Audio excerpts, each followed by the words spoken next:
யாரு ஆட்சிக்கு வந்தா நல்லா இருக்கும்னு நீங்க நினைக்கிறீங்க? எடப்பாடி பழனிசாமி அவர்களா இல்ல முதலமைச்சர் ஸ்டாலின் அவர்களா? இந்த 2026 எடப்பாடி வந்தால் நல்லாயிருக்கும். ஸ்டாலின் இந்த 5 வருஷம் எதுவுமே செய்யலை. ஃபுல்லாக ஏடிஎம்கே செஞ்ச திட்டங்களை செயல்படுத்தினார், அவ்வளோதான்.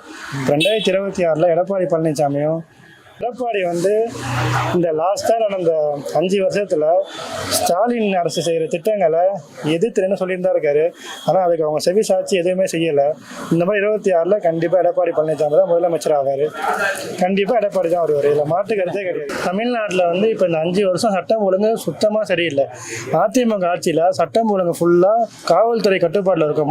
முழுக்க காவல்துறை அதிகாரி தான் அதுக்கான ஆக்ஷன் எடுப்பாங்க. இப்போ திமுக ஆட்சியில் போலீஸ் எல்லாமே ஸ்டாலின் அவர் கையில் இருக்கு. அதனால அவங்க கிட்ட இவங்க வேலை செய்யறாங்க, மக்களுக்கு வேலை செய்யல. திமுக கவர்மெண்ட் கிட்ட போலீஸ் வேலை செய்யறாங்க. அவங்க என்ன சொல்றாங்களோ அதை செயல்படுத்த இருக்காங்க. மக்கள் கம்ப்ளைண்ட் கொடுத்தா ப்ராப்பர் ரெஸ்பான்ஸ் கிடையாது. எந்த ஒரு காவல்துறையோ மக்களுக்கு எந்த ஒரு உதவியும் பண்றது கிடையாது. மக்கள் போலீஸ் பயப்படுறாங்க.